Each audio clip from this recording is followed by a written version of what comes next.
मनः सुखेषु विगता स्पृहः वीतरागभयक्रोधः स्थितधिः मुनिरुच्यते। दुखप्रद ज्वर आदि व्याधियों के प्राप्त होने पर जिसका मन उद्विग्न नहीं होता, सुखप्रद विषयों में जिसकी स्पृहा नहीं होती और जिसको भय और क्रोध नहीं होते, उस मुनि को स्थितधि कहते हैं।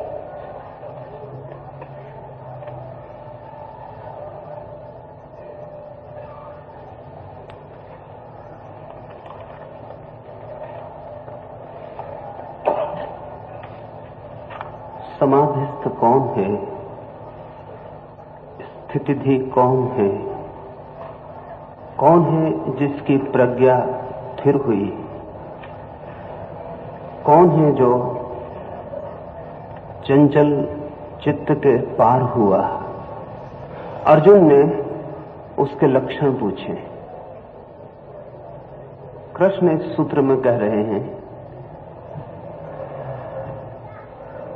दुख आने पर जो उद्विग्न नहीं होता, दुख आने पर कौन उद्विग्न नहीं होता है? दुख आने पर सिर्फ वही उद्विग्न नहीं होता जिसने सुख की कोई स्पृहा न की हो, जिसने सुख चाहा न हो। जिसने सुख चाहा हो वो दुख आने पर उद्विग्न होगा ही। जो चाहा हो और न मिले तो उद्विग्नता होगी ही।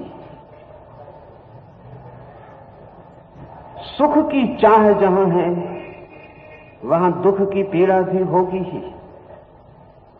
जिसे सुख के फूल चाहिए उसे दुख के कांटों के लिए तैयार होना ही पड़ता है।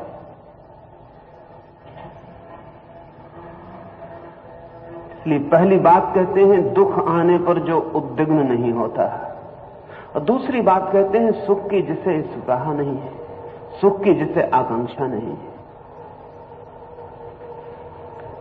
ये एक ही सिक्के के दो पहलू हैं। सुख की आकांक्षा है तो दुख की उद्विग्नता होगी, सुख की आकांक्षा नहीं है तो दुख असमर्थ है फिर उद्विग्न करने में।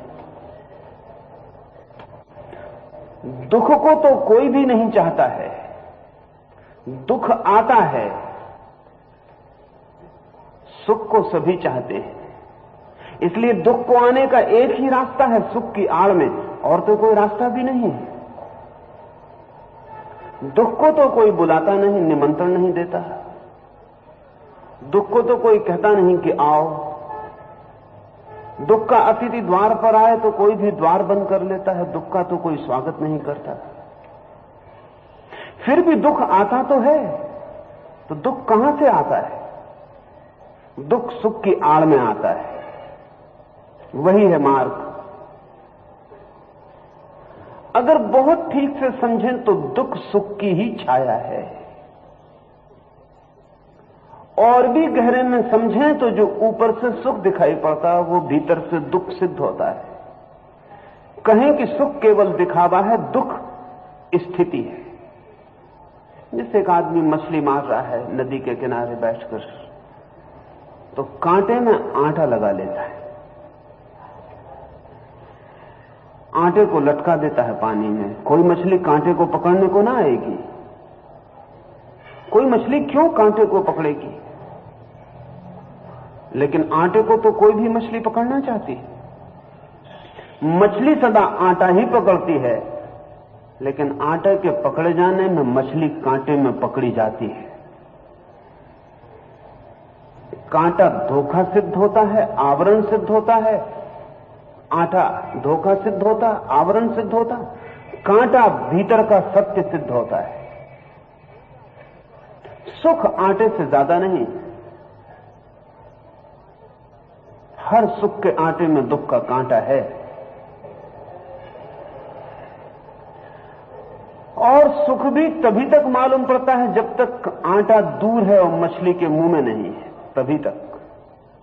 मुंह में आते ही तो कांटा मालूम पड़ना शुरू हो जाता है। तो सुख सिर्फ दिखाई पड़ता है, मिलता सदा दुख है। और जिसने सुख चाहा हो उसे दुख मिल जाए वो उद्विग्न न हो, तो फिर उद्विग्न और कौन होगा? जिसने सुख मांगा हो और दुख आ जाए, जिसने जीवन मांगा हो मृत्यु आ जाए, जिसने सिंहासन मांगे हो और सूली आ जाए, वो उद्विग्न नहीं होगा? उद्विग्न होगा ही। अपेक्षा के प्रतिकूल उद्विग्नता निर्मित होती है। और भी एक बात समझ लेने जैसी है कि असल में जो सुख मांग रहा है वो भी उद्विग्नता मांग रहा है। शायद इसका कभी ख्याल ना किया हो। ख्याल तो हम जीवन में किसी चीज का नहीं करते, आंख बंद करके जीते हैं, अन्यथा कृष्ण को कहने की जरूरत ना रह जाए, हमें ही दिखाई पड़ सकता है। सुख भी एक उद्विग्नता है, सुख भी एक उत्तेजना है। हां, प्रीतिकर उत्तेजना है तो आंदोलन ही। मन फिर नहीं होता, सुख में भी कपता है। इसलिए कभी अगर बड़ा सुख मिल जाए तो दुख से भी बदतर सिद्ध हो सकता है। कभी आटा भी बहुत आ जाए मछली के मुंह में तो कांटे तक नहीं पहुंचती, आटा ही मार डालता है, कांटे तक पहुंचने की जरूरत नहीं रह जाती। एक आदमी को लॉटरी मिल जाती और हृदय की गति एकदम से बंद हो जाती। लाख रुपया, हृदय चले भी तो कैसे चले? इतने जोर से चल नहीं सकता जितने जोर से लाख रुपए के सुख में चलना चाहिए। इतने जोर से नहीं चल सकता, इसलिए बंद हो जाता है। बड़ी उत्तेजना की जरूरत थी। हृदय नहीं चाहिए था, लोहे का फेफड़ा चाहिए था। तो लाख रुपए की उत्तेजना में भी धड़कता रहता है। लाख रुपए अचानक मिल जाएं तो सुख भी भारी पड़ जाता है। ख्याल में लेना जरूरी है कि सुख भी उत्तेजना है, उसकी भी मात्राएं हैं। कुछ मात्राओं को हम सह पाते हैं। आमतौर से सुख की मात्रा किसी को मारती नहीं, क्योंकि मात्रा से ज्यादा सुख आमतौर से उतरता नहीं। ये बहुत मजे की बात है कि मात्रा से ज्यादा दुख आदमी को नहीं मार पाता, लेकिन मात्रा से ज्यादा सुख मार डालता है। दुख को सहना बहुत आसान है, सुख को सहना बहुत मुश्किल है। सुख मिलता नहीं इसलिए हमें पता नहीं है। दुख को सहना बहुत आसान है, सुख को सहना बहुत मुश्किल है। क्यों? क्योंकि दुख के बाहर सुख की सदा आशा बनी रहती है। उस उत्तेजना के बाहर निकलने की आशा बनी रहती है, उसे सहा जा सकता है। सुख के बाहर कोई आशा नहीं रह जाती। मिला कि आप ठप हुए, बंद हुए, मिलता नहीं है, ये बात दूसरी है।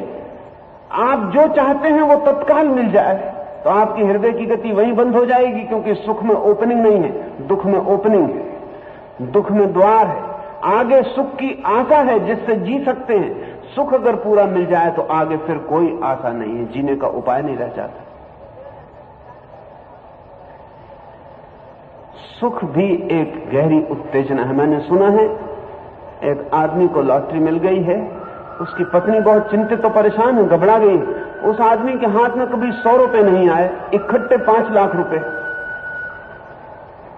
पास में चर्च है, वो पादरी के पास गई है और उसने प्रार्थना की, 5 लाख की लॉटरी मिल गई है। पति दफ्तर से लौटते होंगे, क्लर्क हैं, 100 रुपए से ज्यादा कभी देखे नहीं, हाथ में 5 लाख।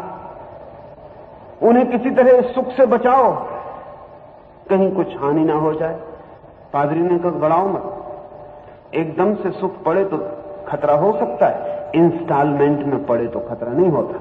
हम आते हैं, हम खंड खंड सुख देने का इंतजाम करते हैं। पादरी बुद्धिमान आ गया, बैठ गया, पति घर लौटा। पादरी ने सोचा 5 लाख इकट्ठा कहना ठीक नहीं, 50,000 से शुरू करो। तो उसने पति को कहा कि सुना तुमने 50,000 लॉटरी में मिले? फिर आंखों की तरफ देखा कि इतना 50 जाए तो फिर और 50,000 की बात करूं। लेकिन उस आदमी ने कहा सच, अगर 50,000 मुझे मिले हैं ये सच है तो 25,000 चर्च को दान देता हूं। पादरी का हार्ट फेल हो गया।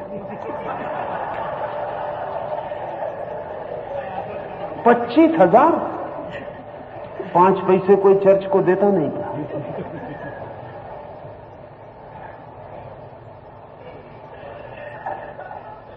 सुख का आघात अगर आकस्मिक हो, तीव्र हो, तो जीवन धारा तक टूट सकती है, तार टूट सकते हैं। सुख भी उत्तेजना है, प्रीतिकर। अपने आप में तो सिर्फ उत्तेजना है, हमारे मनोभाव में प्रीतिकर है क्योंकि हमने उसे चाहा है। इसलिए एक और बात ध्यान में रख लेनी जरूरी है कि सब सुख कन्वर्टिबल हैं, दुख बन सकते हैं, और सब दुख सुख बन सकते हैं। कुल सवाल इतना है कि चाह का फर्क हो जाना चाहिए। एक आदमी पहली दफा शराब पीता है तो प्रीतिकर नहीं होता, स्वाद तिक्ति ही होता है, अप्रीतिकर ही होता है।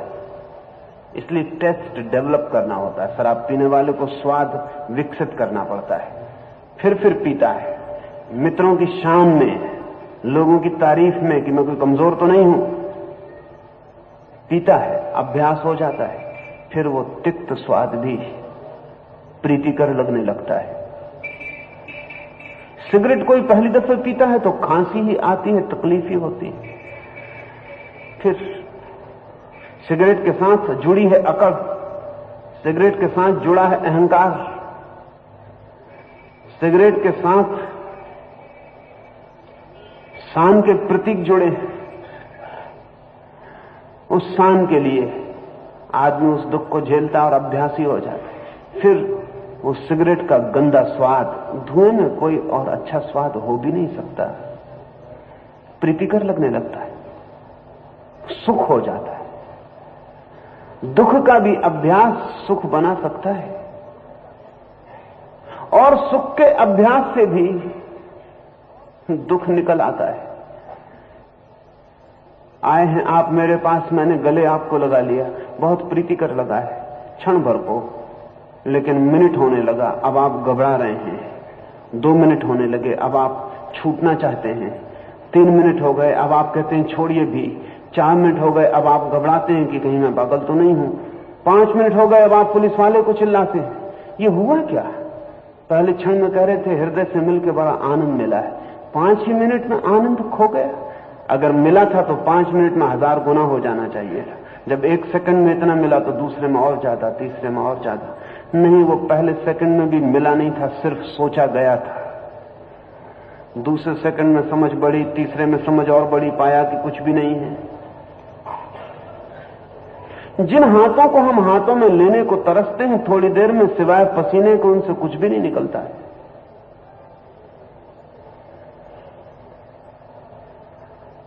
सब सुख की उत्तेजनाएं परिचित होने पर दुख हो जाती हैं, सब दुख की उत्तेजनाएं परिचित होने पर सुख बन सकती हैं। सुख और दुख कन्वर्टिबल हैं, एक दूसरे में बदल सकते हैं। इसलिए बहुत गहरे में दोनों एक ही हैं, दो नहीं, क्योंकि बदलाहट उन्हीं में हो सकती है जो एक ही हो। सिर्फ हमारे मनोभाव में फर्क पड़ता है, चीज वही है, उसमें कोई अंतर नहीं पड़ता है।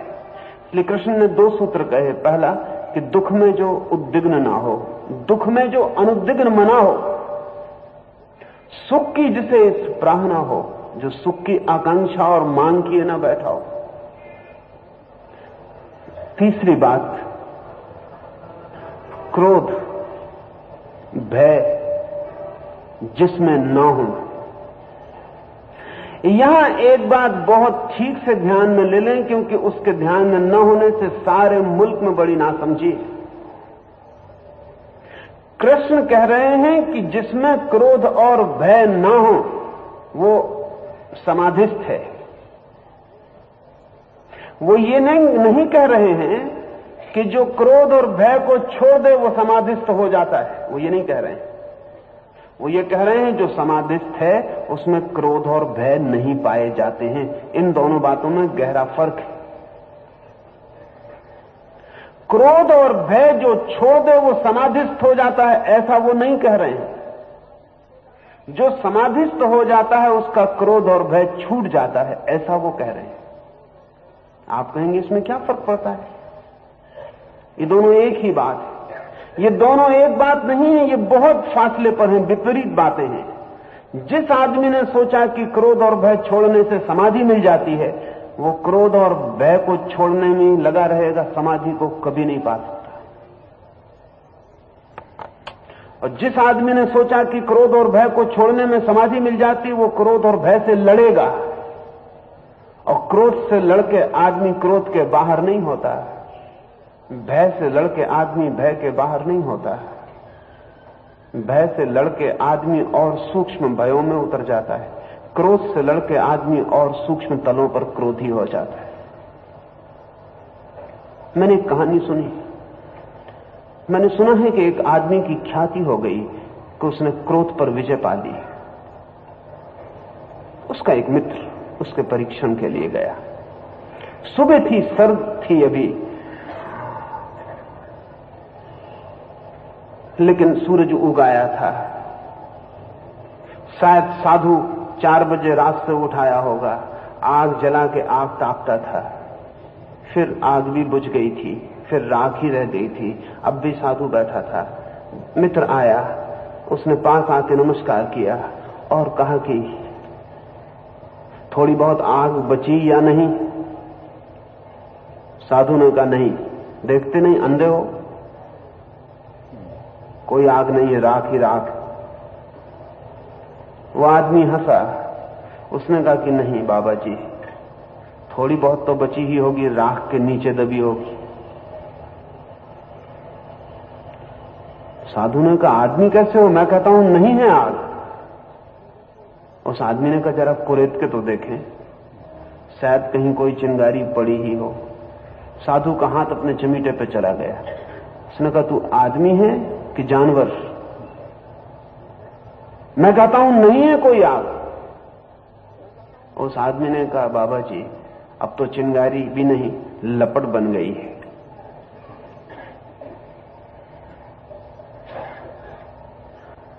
वो जिस आग की बात कर रहा है वो क्रोध है।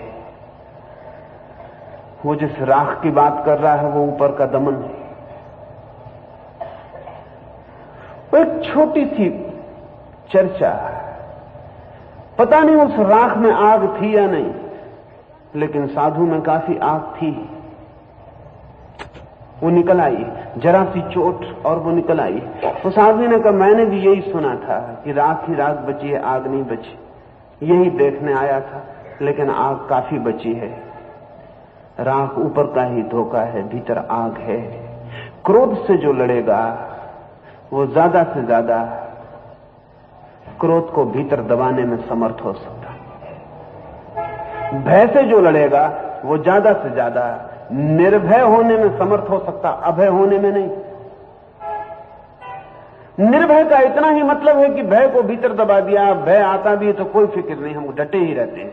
अभय का मतलब बहुत, और अभय का मतलब भय का अभाव। निर्भय का अर्थ भय के बावजूद भी डटे रहने की हिम्मत। अभय का मतलब फियरलेसनेस, निर्भय का मतलब ब्रेवरी। बड़े से बड़ा बहादुर आदमी भी भयभीत होता है, अभय नहीं होता।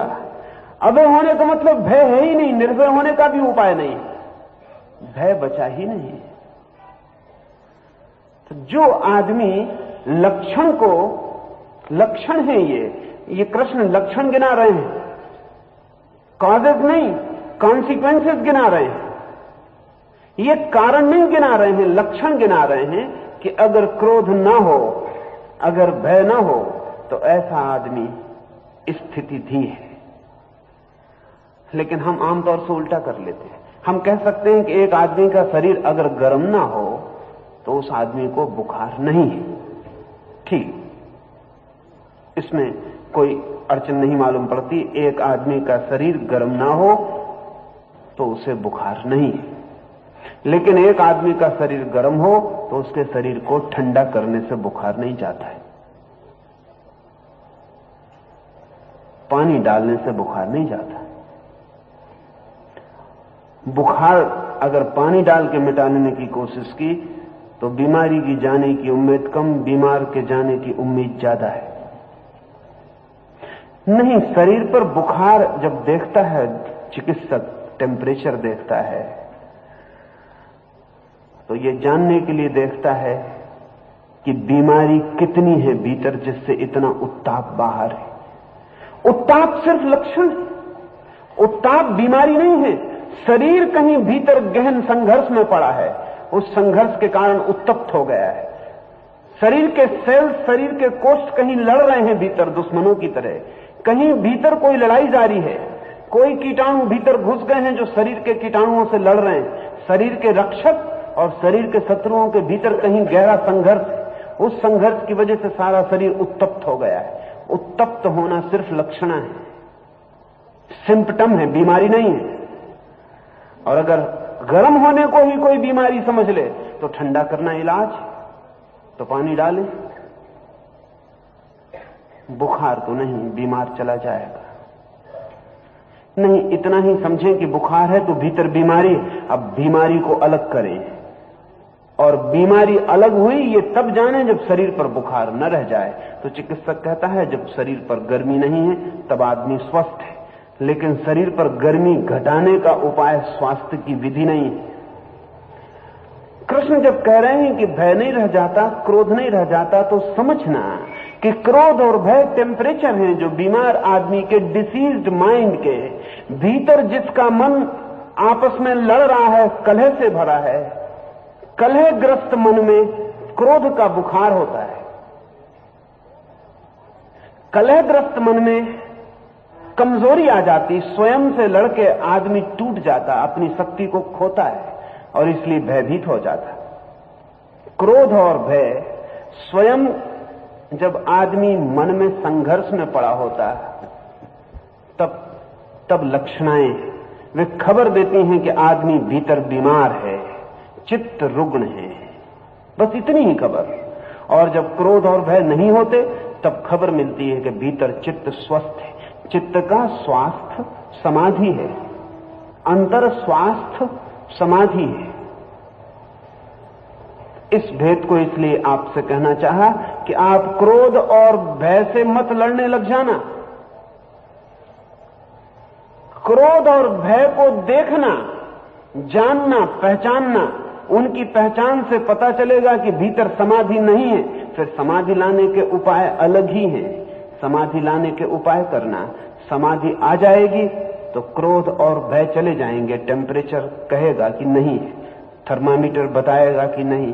जब क्रोध और भय मालूम ना पड़े तब समझना कि समाधि फलित हुई है। लेकिन हम इससे उल्टा कर लेते हैं, क्रोध और भय को दबा लेते हैं। दबाने से एक खतरा है, वो खतरा यह है कि समाधि तो भीतर फलित नहीं होती। दबे हुए क्रोध और भय के कारण हमें पता भी नहीं चलता है कि भीतर समाधि नहीं।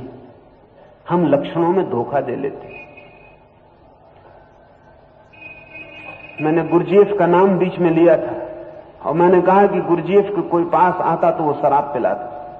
वो न केवल शराब पिलाता बल्कि जब कोई आदमी साधना के लिए उसके पास आता तो वो अजीब अजीब तरह के टेम्पटेशन पैदा करता है, वो अजीब सिचुएशंस, स्थितियां पैदा करता है। वो एक आदमी को इस हालत में ला देता कि उसको पता ही ना चले कि उसको क्रोध जगाया जा रहा, उसका पूरा क्रोध जगवा देता। वो ऐसी हालत पैदा कर देता कि वो आदमी बिल्कुल पागल होकर क्रुद्ध हो जाए। और जब वो पूरे क्रोध में आ जाता तब वो उस आदमी को कहता कि जरा जाग के देख कि कितना क्रोध है तेरे भीतर। जब तू आया था तब इतना क्रोध नहीं था, लेकिन तू ये मत समझना कि ये क्रोध अभी आ गया, ये था तब भी, लेकिन भीतर दबा था, अब प्रकट हुआ है। इसे पहचान ले, क्योंकि यही लक्षण है। हमें पता ही नहीं चलता कि हमारे भीतर कितना दबा है। आमतौर से हम समझते हैं कि हम कभी कभी कोई हमें क्रोधित करवा देता है। ये बड़ी झूठी समझ है। कोई दुनिया में किसी को क्रोधित नहीं करवा सकता जब तक कि भीतर क्रोध मौजूद ना हो। दूसरे लोग तो केवल निमित्त बन सकते हैं, खूंटियां बन सकते हैं। कोट आपका ही टंगता है, कोट खूंटी का नहीं होता। आपके पास कोट होता तो आप टांग देते हैं। आप ये नहीं कह सकते कि इस खूंटी ने कोट टंगवा लिया। कोट तो था ही, चाहे हाथ पे टांगते, चाहे सांकल पे टांगते, चाहे खीली पे टांगते, चाहे कंधे पे टांगते, कहीं न कहीं टांगते। कोट तो था ही आपके पास, खूंटी ने सिर्फ रास्ता दिया। आपका कोट टांग लिया। खूंटी जिम्मेवार नहीं है, जिम्मेवार आप ही हैं। खूंटी सिर्फ निमित्त है। एक आदमी मुझे गाली देता, आग भड़क उठती, क्रोध आ जाता, तो मैं कहता हूं इस आदमी ने क्रोध पैदा करवा दिया। यह आदमी क्रोध पैदा करवा सकता है, तो मैं आदमी हूं कि मशीन हूं कि इसने बटन दबाई और क्रोध पैदा हो गया? नहीं, क्रोध मेरे भीतर उबल रहा है। यह आदमी सिर्फ निमित्त है। और ऐसा मत कहिए कि यह आदमी मुझको खोज रहा है। असलियत तो यह है कि मैं इस आदमी को खोज रहा हूं। अगर यह न मिले तो मैं मुसीबत में पड़ जाऊंगा। ये मिल जाता है तो मैं हल्का हो जाता हूं, अनबर्डन्ड हो जाता हूं, बोझ उतर जाता है। जैसे कुएं में हम बाल्टी डालते, फिर बाल्टी में पानी भर के आ जाता है, लेकिन कुएं में पानी तो होना चाहिए ना। बाल्टी खाली कुएं से पानी नहीं ला सकती, सूखे कुएं से पानी नहीं ला सकती। खड़खड़ा के लौट आएगी, कह देगी नहीं। दूसरे आदमी की गाली ज्यादा से ज्यादा बाल्टी बन सकती है मेरे भीतर, लेकिन क्रोध वहां होना चाहिए, तब उस बाल्टी में भर के बाहर आ जाएगा। सब भरा है भीतर, दबा दबा के बैठे हैं। बहुत कागजी दबाव है, बड़ा दबाव नहीं है। जरा खरोच दो, अभी उभर पड़ेगा, लेकिन उसे देखना जरूरी है। तो कृष्ण की इस बात से यह मत समझ लेना कि क्रोध को दबा लिया, भय को दबा लिया तो निश्चिंत हो गए, समाधिस्थ हो गए, स्थिति धीर हो गए। इतना सस्ता मामला नहीं है। दबाने की बजाय क्रोध को उभार कर ही देखना, और जब कोई गाली दे तो अपने भीतर देखना कितना उभरता है, और जब कोई गाली दे तो उसे धन्यवाद देना कि तेरी बड़ी कृपा, तू अगर बाल्टी ना लाता तो अपने कुएं की खबर ही ना मिलती। ऐसा कभी कभी बाल्टी ले आना। कबीर ने कहा है, निंदक नीरे राखिए आंगन कुटी छबाए। साधुओं से कबीर ने कहा है कि साधुओं, अपने निंदक को आंगन कुटी छबा के अपने पड़ोस में ही बसा लो, कि जैसे तुम बाहर निकलो वो बाल्टी डाल दे, और तुम्हारे भीतर जो पड़ा है वो तुम्हें दिखाई पड़ जाए। क्योंकि उसे तुम देख लो, उसे तुम पहचान लो, तो तुम्हें अपनी असली स्थिति का बोध हो। और जिसे अपनी असली स्थिति का बोध नहीं है, वो अपनी परम स्थिति को कभी प्राप्त नहीं हो सकता है। जो अपनी वास्तविक यथार्थ स्थिति को जानता है, आज के क्षण में वो अपनी परम स्थिति को, परम स्वभाव को भी उपलब्ध करने की यात्रा पर निकल सकता है। क्रोध और भय इंगित हैं, सूचक हैं, सिंबॉलिक हैं, सिम्टोमेटिक हैं। उनसे डायग्नोसिस कर लेना, उनसे अपना निदान कर लेना कि ये है तो मेरे भीतर समाधि नहीं है। लेकिन इनको दबा के मत सोच लेना कि इनको दबाने से समाधि हो जाती। नहीं, समाधि आएगी तो ये नहीं हो जाएंगे। इनके दबाने से समाधि फलित नहीं होती। इसलिए कृष्ण ने बहुत ठीक सूत्र कहे, दुख उद्विग्न ना करे, सुख की आकांक्षा ना हो, क्रोध उत्तप्त ना करे, भय कपाए नहीं, तो जानना अर्जुन कि ऐसा व्यक्ति समाधिस्थ है।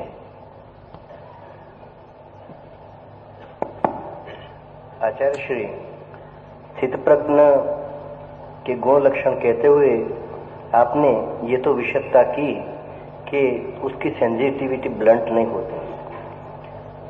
शेक्सपियर शायलोक के मुंह से मर्चेंट ऑफ वेनिस में कहलाता है कि तुम अगर चींटा भी भरो तो और हम चीखे भी नहीं, तो स्थितप्रज्ञ मनुष्य सुख में विगत स्पृह रहेगा और दुख में अनुद्विग्न मन रहेगा, तो इसमें एक बाधा पड़ जाती है। अगर वो सुख को सुख की भांति और कष्ट को कष्ट की भांति न ले, तो उसकी संवेदना को ह्यूमन, मानवीय कैसे कहे? स्थितप्रज्ञ होना क्या सुपर ह्यूमन फेनोमेना है?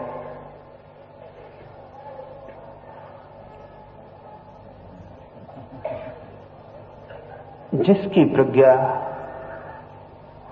जागी, स्थिर हुई, अकंप हुई, क्या उसे कष्ट का पता नहीं चलेगा? अब यहां एक नया शब्द बीच में आया जो अभी चर्चा में नहीं था। सुख था, दुख था, कष्ट नहीं था। इनके फासले को समझना जरूरी होगा। कष्ट तथ्य है, दुख व्याख्या है। पैर में कांटा चुभता है तो चुभन तथ्य है, फैक्ट है। स्थिति प्रज्ञ को भी होगी। स्थिति प्रज्ञ मर नहीं गया है कि पैर में कांटा चुभे तो पता न चले। पता चलेगा, शायद आपसे ज्यादा पता चलेगा, क्योंकि उसकी प्रज्ञा ज्यादा शांत है, ज्यादा संवेदनशील है। उसके अनुभूति की क्षमता आपसे गहरी और घनी है। उसका बोध, उसकी सेंसिटिविटी आपसे प्रगाढ़ है, अनंत गुना प्रगाढ़ है। शायद आपको जो कांटा चुभा है इस तरह कभी पता ही नहीं चला होगा जैसा उसको पता चलेगा। क्योंकि पता चलना ध्यान की क्षमता पर निर्भर होता है। एक युवक खेल रहा है हॉकी मैदान में, पैर पर चोट लग गई है हॉकी की, खून बह रहा है अंगूठे से, नखून टूट गया है, उसे कुछ पता नहीं है। सारे देखने वाले देख रहे हैं कि पैर से खून टपक रहा है, वो दौड़ रहा है और खून की बिंदुओं की कतार बन जाती। फिर खेल खत्म हुआ और वो पैर पकड़ के बैठ गया है और वो कह रहा है कि कब ये चोट लग गई, मुझे कुछ पता नहीं है। क्या हुआ, चोट लगी, पता नहीं चला। असल में जब चोट लगी तब उसकी अटेंशन कहीं और थी, ध्यान कहीं और था, और ध्यान के बिना पता नहीं चल सकता। अंगूठे तक पहुंचने के लिए ध्यान उसके पास था ही नहीं। ध्यान एंगेज था, ऑक्युपाइड था, पूरा का पूरा संलग्न था खेल में। अभी ध्यान के पास सुविधा न थी कि अंगूठे तक जाए, तो अंगूठा पड़ा रहा, चिल्लाता रहा कि चोट लगी है, चोट लगी है, लेकिन कहीं कोई सुनवाई न थी। सुनने वाला मौजूद नहीं था। सुनने वाला उस यात्रा पर जाने को राजी नहीं था जहां अंगूठा है। सुनने वाला अभी कहीं और था, व्यस्त था। फिर खेल बंद हुआ, व्यस्तता समाप्त हुई, सुनने वाला, ध्यान, अटेंशन वापस आया। अब फुर्सत थी, वो पैर की तरफ भी गया, वहां पता चला कि खून बह रहा है, चोट लग गई, दर्द है। तो स्थिति प्रज्ञ की प्रज्ञा तो पूरे समय अव्यस्त है, अनऑक्युपाइड है। जिस व्यक्ति का चित्त बिल्कुल शांत है उसकी चेतना हमेशा अव्यस्त है। तो उस पैर में अगर कांटा गड़ेगा तो अनंत गुना अनुभव उसे होगा जितना हमें होता है। कष्ट तथ्य है, वो जानेगा कि पैर में कष्ट है, लेकिन पैर में कष्ट उसका मुझ में दुख है ऐसी व्याख्या नहीं बनेगा। पैर का कष्ट एक घटना है, बाहर, दूर, अलग। ध्यान रहे, कष्ट और हमारे बीच सदा फासला है, दुख और हमारे बीच फासला नहीं। जब हम कष्ट से आइडेंटिफाइड होते हैं, जब कष्ट ही मैं हो जाता हूं, तब कष्ट दुख बनता है। वो कहेगा पैर में चोट है, पैर में कांटा गड़ रहा है, वो उपाय करेगा कि कांटे को निकाले, पैर के लिए इंतजाम करे, लेकिन इससे उद्विग्न नहीं है। अब ये भी बड़े मजे की बात है कि अगर पैर में कष्ट है तो उद्विग्न होने से कम नहीं होगा। जितना उद्विग्न आदमी होगा उतना कम करने के उपाय कम कर सकेगा, जितना अनुद्विग्न आदमी होगा उतने शीघ्र उपाय कर सकेगा। मैं एक गांव में ठहरा था, मेरे पड़ोस के मकान में आग लग गई। तो बहुत मजेदार दृश्य देखने को मिला। 3 मंजिल मकान, पूरे मकान पर टीन ही टीन छाए हुए। दूसरे मंजिल पर आग लगी, बीड़ी के पत्ते रखे हुए। मकान मालिक इतना उद्विग्न हो गया कि वो तीसरी मंजिल पर चढ़ गया जहां उसकी टंकी है पानी की, और उसने टंकी से बाल्टियां लेके पानी फेंकना शुरू कर दिया तीसरी मंजिल से। सारा मकान टीन से छाया हुआ, टीन आग की तरह लाल तप रहे हैं। वो पानी उस टीनों पर गिरे और वो पानी जाके नीचे खड़े लोगों पे गिरे जो घर से बच्चों को निकाल रहे हैं, सामान निकाल रहे हैं। जिस पे वो पानी गिर जाए वो ही चीख मार के भागे कि मार डाला। फिर कोई उसके पास आने को तैयार ना हुआ। भीड़ खड़ी है, सारे लोग नीचे से चिल्ला रहे हैं, तुम ये क्या पागलपन कर रहे हो, पानी डालना बंद करो, नहीं तुम्हारे बच्चे अंदर मर जाएंगे, तुम्हारे घर से एक चीज ना निकाली जा सकेगी। लेकिन वो आदमी बस इतना ही चिल्ला रहा है, बचाओ आग लग गई, बचाओ आग लग गई, और पानी डालता चला जा रहा। उस आदमी ने, आग ने नहीं, उस पूरे मकान को जलवा दिया, क्योंकि एक आदमी बुझाने की स्थिति में भीतर नहीं जा सका। एक बच्चा भी मरा, आग से नहीं, उसके पानी से। उस तक पहुंचने का भी कोई उपाय न रहा कि कैसे उस तक कोई चढ़ के जाए। उसका पानी इतने जोर से आता था कि वो कौन वहां चढ़ के जाए। बांसों से लोगों ने दूसरे मकानों पर चढ़ के उसको चोट की कि भाई साहब ये क्या कर रहे हो, वो बांस को ऐसा अलग कर दे, वो कहे कि बचाओ आग लगी, और पानी वो डालता रहा। ये उद्विग्न चित्त आत्मघाती हो जाता। अनुद्विग्न चित्त जो उचित है वो करता है। कष्ट हो, सिर्फ दुख ना हो तो उद्विग्न नहीं होते आप, सिर्फ कष्ट के बोध से भरे होते हैं। दुख मानसिक व्याख्या है, कष्ट तथ्य है। ठीक ऐसे ही अकष्ट तथ्य है, सुख मानसिक व्याख्या है। स्थिति प्रज्ञ कष्ट और अकष्ट को भली भांति जानता है। कांटों पे लिटाइए तो उसे पता चलता है कि कांटे हैं, और गद्दी पे बिठाइए तो उसे पता चलता है कि गद्दी है। लेकिन गद्दी पे बैठने की वो आकांक्षा नहीं बांध लेता, गद्दी पे बैठ के वो पागल नहीं हो जाता, गद्दी से वो एक नहीं हो जाता। गद्दी सुख नहीं बनती, मानसिक व्याख्या नहीं बनती, एक भौतिक तथ्य होती है। कांटे भी एक भौतिक तथ्य होते हैं। स्थिति भी अनुभव में, अनुभूति में, तथ्यों के जानने में पूरी तरह संवेदनशील होता है, लेकिन व्याख्या जो हम करते हैं वो नहीं करता है। मृत्यु उसकी भी आती, हम दुखी होते हैं, वो दुखी नहीं होता, वो मृत्यु को देखता है कि मृत्यु आती। बुढ़ापा उसका भी आता है, ऐसा नहीं कि उसे पता नहीं चलता कि अब बुढ़ापा आ गया, लेकिन वो बुढ़ापे को देखता है कि जीवन का एक तथ्य और आता है। वो जवानी को जाते देखता, बुढ़ापे को आते देखता। बुढ़ापे के कष्ट होंगे, शरीर जीर्ण जर्जर होगा, लेकिन शरीर होगा। स्थिति को ऐसा नहीं लगता कि मैं हो रहा, लेकिन जब हम बूढ़े होते हैं तो ऐसा नहीं लगता कि शरीर बूढ़ा हो रहा, ऐसा लगता कि मैं बूढ़ा हो रहा। हमारे प्रत्येक तथ्य में हमारा मैं तत्काल समाविष्ट हो जाता है। जीवन का कोई तथ्य हमारी मैं की व्याख्या के बाहर नहीं छूटता। हम प्रत्येक तथ्य को तत्काल व्याख्या में इंटरप्रिटेशन बना लेते हैं। स्थिति प्रज्ञ की कोई व्याख्या नहीं, वो आ को आ कहता, बा को बा कहता, वो कहीं भी अपने को जोड़ नहीं लेता है, और चूंकि जोड़ता नहीं इसलिए सदा बाहर खड़े होकर हंस सकता है। मैंने सुना है इपिटेक्टस यूनान में, जिसको कृष्ण समाधिस्थ कहें, ऐसा एक व्यक्ति हुआ। वो कहता था मुझे मार डालो तो भी मैं हंसता रहूंगा, मुझे काट डालो तो भी मैं हंसता रहूंगा। सम्राट ने उसे पकड़ बुलाया और कहा कि छोड़ो ये बातें, हम बातें नहीं मानते, हम कृत्य मानते हैं।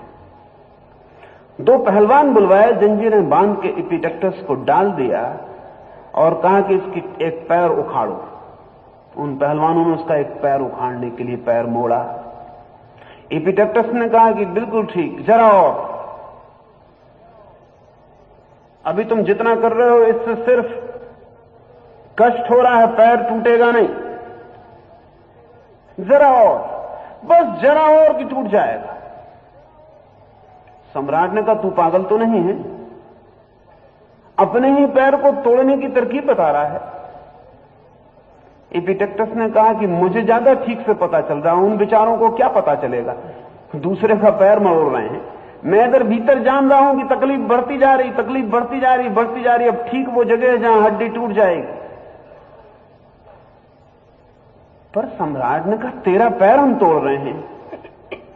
एपिटेक्टस ने कहा कि अगर मुझे तोड़ रहे होते तो बात और होती, मेरे पैर को ही तोड़ रहे हैं ना, तो मेरे पैर को आप नहीं तोड़ेंगे तो कल मौत तोड़ देगी, और आप तो सिर्फ पैर ही तोड़ रहे हैं, फुटकर मौत होलसेल तोड़ देगी, सभी कुछ टूट जाएगा। एक पैर तोड़ रहे हैं, दूसरा तो बचा है। एपिटेक्टस से हम भीतर कह रहे हैं कि देखो बेटे, एक ही टूट रहा है, अभी दूसरा बचा है, अभी तुम इसको ही तोड़वा दो ठीक से। फिर ये भी हम अनुभव कर रहे हैं, उसने कहा कि जितनी देर लगेगी टूटने में उतनी देर कष्ट होगा, तुम्हारा प्रयोग भी ना हो पाएगा, हमारा प्रयोग भी ना हो पाएगा। आज मौका आ गया, कहा हमने सदा है कि कोई तोड़ डाले हमें तो कुछ ना होगा, आज देखने का अवसर तुमने जुटा दिया। तुम भी देख लोगे, हम भी देख लेंगे कि कष्ट दुख बनता है या नहीं बनता है। कष्ट अकष्ट अलग बात है, सुख और दुख बिल्कुल अलग बात है। सुख और दुख मनुष्य की व्याख्या है। इसलिए जब आप पूछ रहे हैं कि क्या ऐसा आदमी सुपर ह्यूमन हो जाएगा, निश्चित ही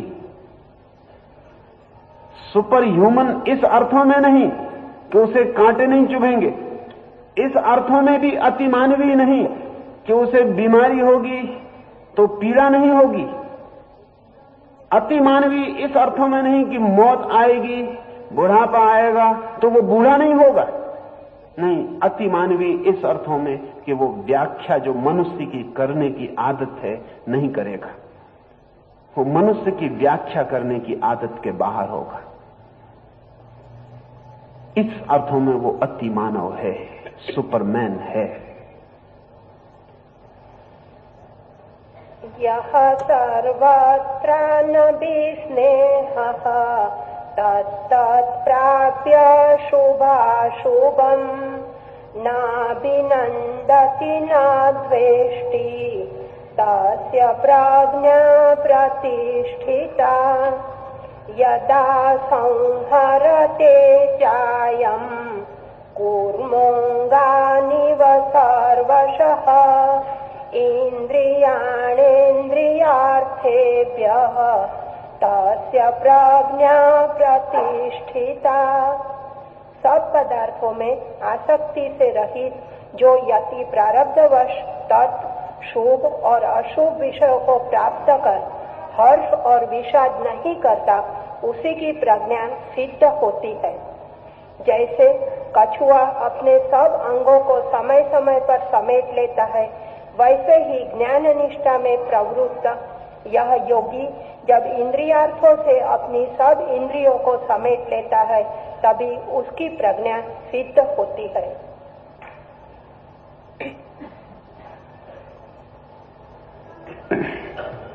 हर्ष में, विषाद में, अनुकूल में, प्रतिकूल में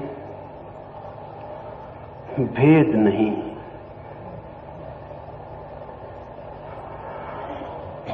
लेकिन ये अभेद कब फलित होगा? कृष्ण कहते हैं जैसे कछुआ अपने अंगों को कभी भी भीतर सिकोड़ लेता है, जैसे कछुआ अपने अंगों को सिकोड़ना जानता है, ऐसा ही समाधिस्थ पुरुष विषयों से अपनी इंद्रियों को सिकोड़ना जानता है। थोड़ी नाजुक बात है, थोड़ी डेलिकेट बात है। यहां इंद्रियों को सिकोड़ना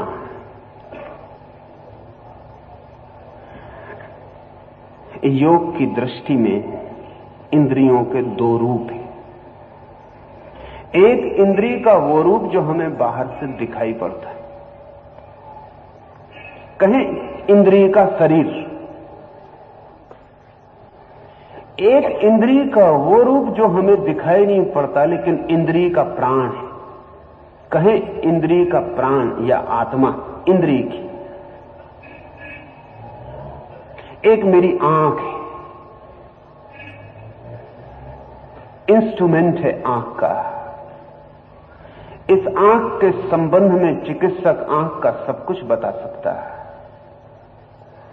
आंख को काट पीट करके, सर्जरी करके एक एक रग रेशे की खबर ले आ सकता है। लेकिन ये सिर्फ आंख शरीर है आंख का, वस्तुतः ये इंद्री नहीं है, सिर्फ इंद्री का बाह्य रूप आकृति है। इंद्री तो और है। इस आंख के पीछे देखने की जो वासना, देखने की जो आकांक्षा है, वो इंद्री है, वो प्राण है। उसका किसी चिकित्सक को आंख के काटने पीटने से कुछ पता नहीं चल सकता। प्रत्येक इंद्रिय का शरीर है और प्रत्येक इंद्रिय का प्राण है। आंख सिर्फ देखने का काम ही नहीं करती, देखने की आकांक्षा, देखने का रस भी उसके पीछे छिपा है, देखने की वासना भी उसके पीछे हिलोरे लेती है। वही वासना असली इंद्रिय है। तो कृष्ण को समझने के लिए समस्त इंद्रियों के इन दो हिस्सों को समझ लेना जरूरी है, अन्यथा आदमी आंख फोड़ने लग जाए। इंद्रियां सिकोड़ने का क्या मतलब? आंख फोड़ने। इंद्रियां सिकोड़ने का क्या मतलब? कान फोड़ने। इंद्रियां सिकोड़ने का क्या मतलब? जीभ काट डालें। और आप सोचते हो कि नहीं, ऐसा तो कोई भी नहीं समझता, तो गलत सोचते हैं। जमीन पर अधिक लोगों ने ऐसा ही सोचा है, ऐसा ही सोचा है। ऐसे साधु हुए जिन्होंने आंखें फोड़ी, ऐसे साधु हुए जिन्होंने कान फोड़े, ऐसे साधु हुए जिन्होंने पैर काट डाले, ऐसे साधु हुए जिन्होंने जन्नेंद्रियां काट डाली। मध्य युग में यूरोप में एक बहुत बड़ा ईसाइयों का संप्रदाय था जिसने लाखों लोगों की जन्नेंद्रियां कटवा डाली, स्त्रियों के स्तन कटवा डाले, पुरुषों की जन्नेंद्रियां कटवा डाली। लेकिन क्या आंख के फूट जाने से देखने की वासना फूट जाती? क्या जन्नेंद्रिय के कट जाने से काम की वासना कट जाती? तब तो सभी बूढ़े काम वासना के बाहर हो जाएं। नहीं, इंद्रिय कट जाने से सिर्फ अभिव्यक्ति का माध्यम कट जाता है, और अभिव्यक्त होने की जो प्रबल वासना थी भीतर, वो और विक्षिप्त होकर दौड़ने लगती है। मार्ग न मिलने से वो और पागल हो जाती है, द्वार न मिलने से और विक्षिप्त हो जाती है। हां, दूसरों को पता चलना बंद हो जाता है। वो वासना प्रेत बन जाती है, उसके पास शरीर नहीं रह जाता। कृष्ण जिस इंद्रिय को सिकोड़ने की बात कर रहे हैं और कछुए से जो उदाहरण दे रहे हैं, कछुए के उदाहरण को बहुत मत खींच लेना। गीता पर टीका लिखने वालों ने बहुत खींचा है। आदमी कछुआ नहीं, कोई उदाहरण पूरे नहीं होते, सब उदाहरण सिर्फ सूचक होते हैं, जस्ट इंडिकेशन, एक इशारा। इस बात समझ में आ जाए बस कि जैसे कछुआ अपनी इंद्रियों को सिकोड़ लेता है, ऐसा ही स्थित प्रज्ञ वो जो भीतर की रस इंद्रियां हैं उन्हें सिकोड़ लेता है। लेकिन रस इंद्रियों का जो वाह शरीर है उसे सिकोड़ने का कोई मतलब नहीं। उसे सिकोड़ने का मतलब तो सिर्फ मरना, और उसे काट के भीतर का रस नहीं कटता। हां, भीतर का रस कट जाए तो वो इंद्रिय शुद्ध इंस्ट्रूमेंट रह जाती है, वासना का नहीं, सिर्फ व्यवहार का। आंख तब देखती है बिना देखने की वासना के।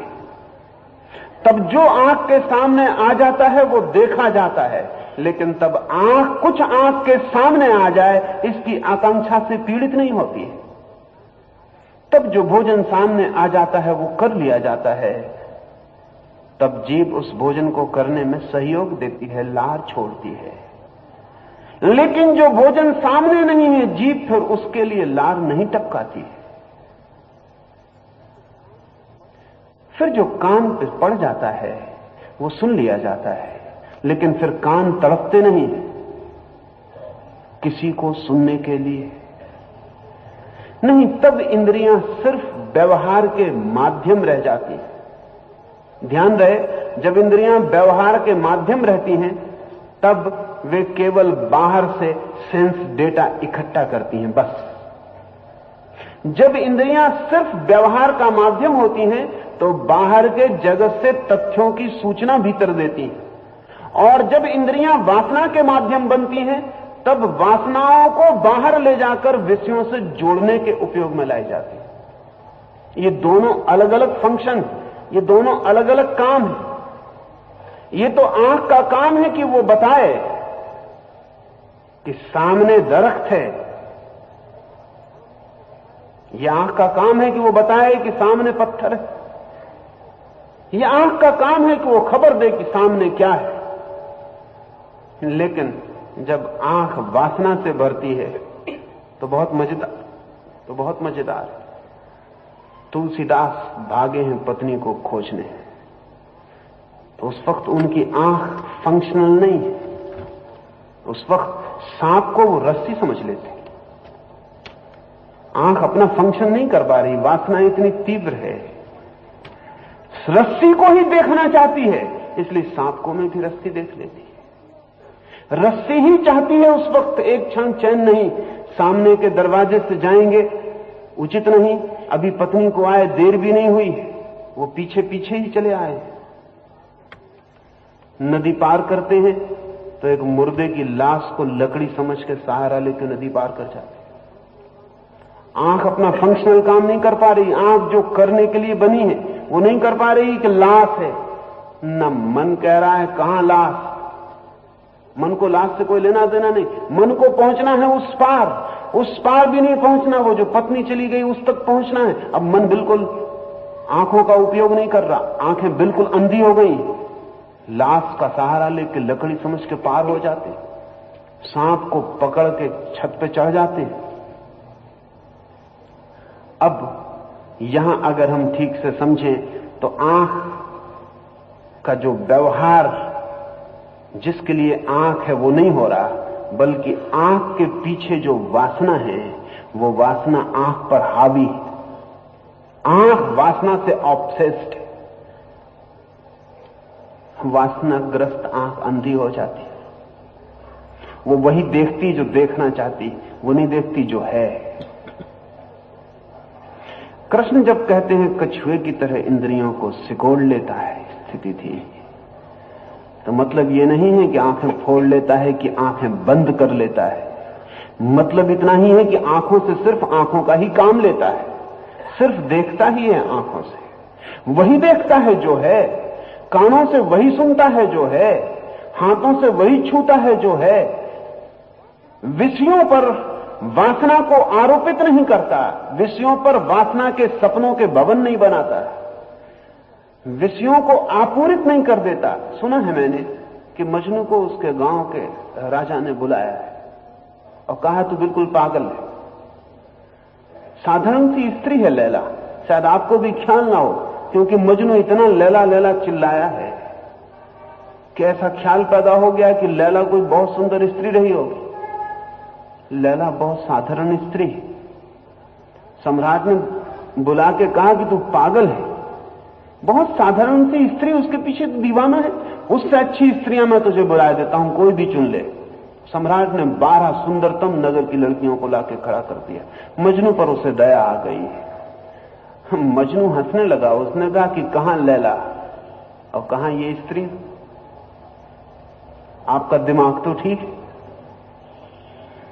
लैला के चरणों में भी तो ये कोई नहीं बैठ सकती। सम्राट ने कहा दिमाग मेरा ठीक है कि तेरा ठीक है? मजनू ने कहा कुछ भी हो, दिमाग से लेना देना क्या है, लेकिन एक बात आपसे कह देता हूं, अब दोबारा ये बात मत उठाना, क्योंकि लैला के सौंदर्य को देखने के लिए मजनू की आंख चाहिए।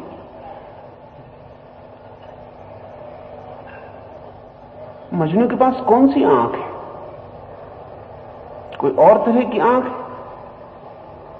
आंख तो ऐसी है जैसी मेरी है, आपकी उस राजा के पास थी। आंख तो जैसी सबकी है वैसी उसकी भी है, लेकिन आंख वासनाग्रस्त है।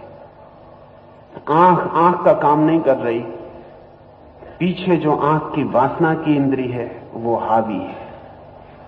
आंख वही देख रही है जो वासना दिखाना चाह रही है। इस भीतर की अंतर इंद्री को सिकोड़ लेने की बात है। इस अंतर इंद्री को, दिस इनर इंस्ट्रूमेंट, ये जो भीतरी है हमारे, इस फासले को ठीक से हमें समझ लेना चाहिए। जब हाथ से मैं जमीन छूता हूं तब मेरा हाथ क्या वही काम करता है? जब हाथ से मैं पत्थर छूता हूं तब भी वही करता है? जब हाथ से मैं किसी उसको छूता हूं जिसको मैं छूना चाहता हूं तब हाथ वही काम करता है? नहीं, हाथ के काम में फर्क पड़ गया। जब मैं जमीन को छूता हूं तो सिर्फ छूता हूं, कोई वासना नहीं है, वहां सिर्फ स्पर्श है, एक भौतिक घटना है, एक मानसिक आरोपण नहीं। लेकिन जब मैं किसी को प्रेम करता हूं, उसके हाथ को छूता हूं, तब सिर्फ भौतिक घटना है? नहीं, तब एक मानसिक घटना भी है। हाथ सिर्फ छू ही नहीं रहा, हाथ कुछ और भी कर रहा है। हाथ कोई सपना भी देख रहा है, हाथ किसी ड्रीम में उतर रहा है। हाथ अपने स्पर्श करने के ही अकेले काम को नहीं कर रहा है, स्पर्श के आसपास काव्य भी बुन रहा है, कविता भी गढ़ रहा है। वो भीतरी, वो जो भीतरी हाथ है जो ये कर रहा है, इस भीतरे हाथ के सिकोड़ लेने की बात कृष्ण कह रहे हैं कि स्थिति भी अंतर इंद्रियों को ऐसे ही सिकोड़ लेता जैसे कछुआ बाहर इंद्रियों को सिकोड़ लेता है। लेकिन आदमी को बाहर इंद्रियां सिकोड़नी नहीं, बाहर इंद्रियां परमात्मा की बड़ी से बड़ी देन है। उनके कारण ही जगत का विराट हम तक उतरता है, उनके द्वार से ही हम परिचित होते प्रकाश से, उनके द्वार से ही आकाश से, उनके द्वार से ही फूलों से, उनके द्वार से ही मनुष्य के सौंदर्य से, उनके द्वार से ही जगत में जो भी है उससे हम परिचित होते हैं। नहीं, इंद्रियां तो द्वार हैं, लेकिन इन द्वार से सिर्फ जो बाहर है वो भीतर जाए, तब तक ये द्वार विक्षिप्त नहीं है। और जब भीतर का मन इन द्वार से बाहर जाके हमले करने लगता है और चीजों पे आरोपित होने लगता है और आग्रह निर्मित करने लगता है और कल्पनाएं सजाने लगता है और सपने निर्माण करने लगता है, तब हम एक जाल में खो जाते हैं, जो जाल बाहर की इंद्रियों का नहीं, अंतर इंद्रियों का है।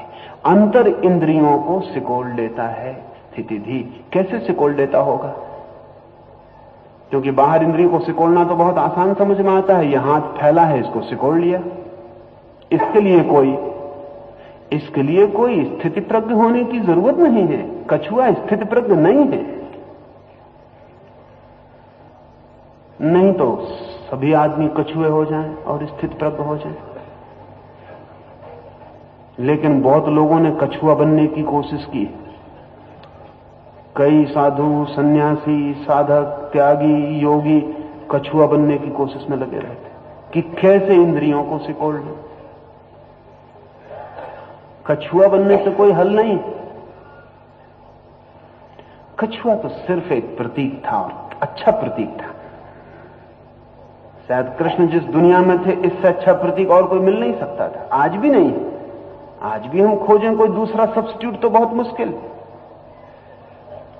कछुआ बिल्कुल ठीक से बात कह जाता है, ऐसा कुछ भीतर के जगत में। लेकिन वो भीतर के जगत में होगा कैसे? बाहर की इंद्रियां सिकोड़ना बहुत आसान, आंखें फोड़ लेना कितना आसान, लेकिन देखने का रस छोड़ना कितना कठिन। सच तो यह है कि आंखें फोड़ लो तभी पहली दफा पता चलता है कि देखने का रस कितना है। हर रात आंख तो बंद हो जाती, लेकिन सपने तो बंद नहीं होते, और दिन भर नहीं जो देखा वो भी रात में दिखाई पड़ता है। आंख फोड़ लेंगे तो क्या होगा?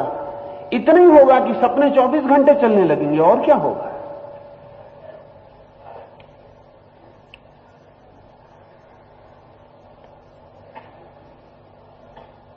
सपने पर बहुत खोजबीन हुई है। जब आप रात सपना देखते हैं तब अब तो बाहर से भी पता चल जाता है कि आप सपना देख रहे हैं कि नहीं। अब तो यंत्र बन गए जो आपकी आंखों पर लगा दिए जाते हैं रात में, और रात भर अंकित करते रहते हैं कि इस आदमी ने कब सपना देखा कब नहीं देखा। क्योंकि जब आप सपना देखते हैं तब बंद आंख में भी आंख तेजी से चलने लगती है। बंद आंख, देखने को कुछ नहीं है वहां, लेकिन आंख तेजी से चलने लगती है, उसके मूवमेंट्स रैपिड हो जाते हैं।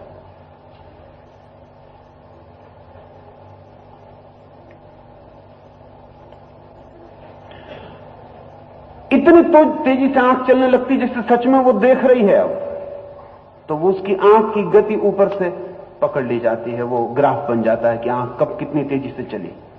रात में कितनी बार आपने सपने देखे वो सब ग्राफ बता देता है। अब तो धीरे धीरे समझ में आ रहा है कि किस तरह का सपना देखा, ग्राफ से वो भी पता चलने लगा। क्योंकि जब आप सेक्सुअल सपना देखते हैं, जब आप कामुक सपना देखते हैं, और 100 में से कम 50 सपने कामुक होते हैं, सभी के, साधारणता सभी के, जो असाधारण उनके जरा और ज्यादा परसेंटेज में होते हैं।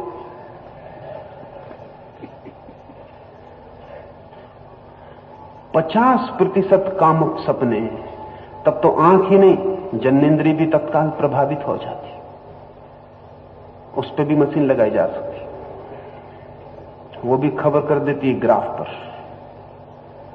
अब कोई भी नहीं है, आप बिल्कुल अकेले हैं अपने सपने में। न कोई विषय है, न कोई स्त्री है, न कोई पुरुष है, न कोई भोजन है, कुछ भी नहीं है, निपट अकेले हैं, सब इंद्रियां बंद। फिर ये भीतर कौन गति कर रहा है?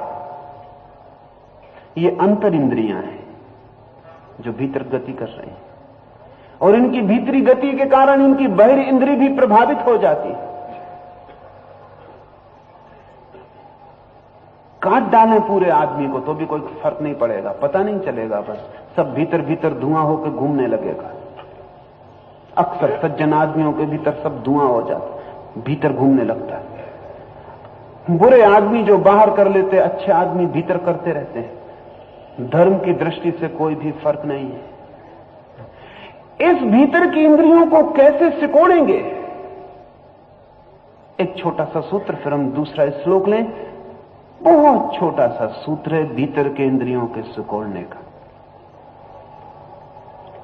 एक दिन बुद्ध बैठे हैं, ऐसी ही किसी सांझ बहुत लोग उन्हें सुनने आ गए। एक आदमी सामने ही बैठा हुआ पैर का अंगूठा हिला रहा है। बुद्ध ने बीच में बोलते उस आदमी से कहा कि क्यों भाई ये पैर का अंगूठा क्यों हिलाते हो? वो आदमी भी चौंका और लोग भी चौंके कि कहां बात चलती थी, कहां उस आदमी का पैर का अंगूठा। बुद्ध ने कहा ये पैर का अंगूठा क्यों हिल रहा है? उस आदमी का तत्काल अंगूठा रुक गया। उस आदमी ने कहा आप भी कैसी बातें देख लेते, छोड़िए भी। बुद्ध ने कहा नहीं छोड़ूंगा नहीं, जानना नहीं चाहता हूं अंगूठा क्यों हिलता था। तो तुम्हारे इतने सवालों के जवाब मैंने दिए, आज पहली दफा मैंने सवाल पूछा, मुझे उत्तर दो। उस आदमी ने कहा आप पूछते हैं तो मुश्किल में डालते हैं, सच बात यह है कि मुझे पता ही नहीं था पैर का अंगूठा हिल रहा है, और जैसे ही पता चला रुक गया। तो बुद्ध ने कहा जो अंतर कंपन है वो पता चलते ही रुक जाते हैं। अंतर कंपन जो है वो पता चलते ही रुक जाते हैं। तो भीतर की इंद्रियों को सिकोड़ना नहीं पड़ता, सिर्फ इसका पता चलना कि भीतर इंद्रिय है और गति कर रही है, इसका बोध ही उनका सिकोड़ना हो जाता है। द वेरी अवेयरनेस, जैसे ही पता चला कि ये भीतर काम की वासना उठी, कुछ करें मत, सिर्फ देखें, आंख बंद कर लें और देखें ये भीतर काम की वासना उठी। ये काम की वासना चली जननेंद्रिय के केंद्रों की तरफ, सिर्फ देखें, 2 सेकंड से ज्यादा नहीं रहा, आप अचानक पाएंगे सिकुड़ गई। ये क्रोध उठा, चलाइए बाहर की इंद्रियों को पकड़ने, सिर्फ देखें, आंख बंद कर लें और देखें, और आप पाएंगे वापस लौट गया। ये किसी को देखने की इच्छा जगी और आंख तड़फी, देखें, चली भीतर की इंद्री बाहर की इंद्री को पकड़ने, देखें, सिर्फ देखें, और आप पाएंगे कि वापस लौट गई। भीतर की इंद्रियां इतनी संकोचशील हैं कि जरा सी भी चेतना नहीं सह पाती। उनके लिए अचेतना जरूरी माध्यम है, मूर्छा। इसलिए जो अपने भीतर के इंद्रियों के प्रति जागने लगता है, उसकी भीतर की इंद्रियां सिकुड़ने लगती हैं। अपने आप सिकुड़ने लगती हैं। बाहर की इंद्रियां बाहर पड़ी रह जाती हैं, भीतर की इंद्रियां सिकुड़कर अंदर चली जाती हैं। ऐसी स्थिति व्यक्ति की समाधिस्थ स्थिति बन जाती है। विषया विनिवर्तन्ते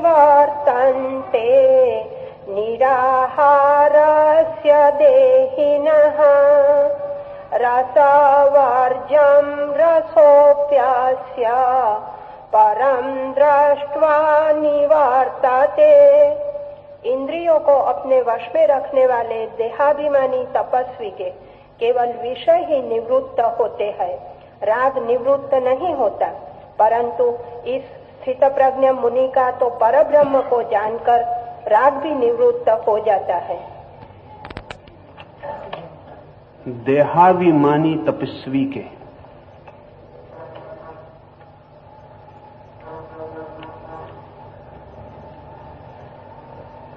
तपस्वी और देहाभिमानी असल में देहाभिमान दो तरह का हो सकता है, भोगी का, तपस्वी का। लेकिन दोनों की स्थिति देहाभिमान की है, बॉडी ओरिएंटेशन की है। क्योंकि भोगी भी मानता कि जो करूंगा वो शरीर से, और तपस्वी भी मानता कि जो करूंगा वो शरीर से। भोगी भी मानता कि शरीर ही द्वार है सुख का, त्यागी भी मानता शरीर ही द्वार है सुख का। सुख की धारणाएं उनकी अलग है। भोगी शरीर से ही विषयों तक पहुंचने की कोशिश करता, त्यागी शरीर से ही विषयों से छूटने की कोशिश करता। लेकिन शरीर ओरिएंटेशन है, शरीर ही आधार है दोनों का, और दोनों बड़े देहाभिमानी हैं, बॉडी सेंट्रिक, शरीर केंद्रित। दोनों की दृष्टि शारीरिक है। इस तथ्य को पहले समझें, फिर दूसरा हिस्सा ख्याल में आया जा सकता है। दोनों की स्थिति शारीरिक है। एक आदमी सोचता है शरीर से इंद्रियों को तृप्त कर ले, सारा जगत सोचता है। मुझसे कोई पूछता था कि चार्वाक का कोई संप्रदाय क्यों ना बना, उसके शास्त्र क्यों ना बचे, उसके मंदिर क्यों ना निर्मित हुए, उसका कोई पंथ, उसका कोई संप्रदाय क्यों नहीं। तो मैंने उस आदमी को कहा कि शायद तुम सोचते हो कि उसके पास अनुयायी कम है, इसलिए तो गलत सोचते हो। असल में संप्रदाय सिर्फ माइनर ग्रुप्स के बनते हैं, मेजर ग्रुप का संप्रदाय नहीं बनता। जो अल्पमती होते हैं उनका संप्रदाय बनता है, जो बहुमती होते हैं वो बिना संप्रदाय के जीते। बहुमत को संप्रदाय बनाने की जरूरत नहीं होती। बहुमत को संप्रदाय बनाने की क्या जरूरत। अल्पमत संप्रदाय बनाता है।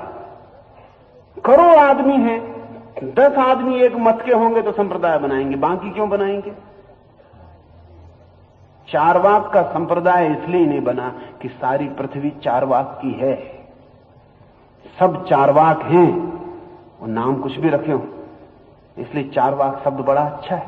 वो बना है चारू वाक से, जो वचन सभी को प्रिय लगते हैं। चारवाक का मतलब जो बातें सभी को प्रीति कर रही।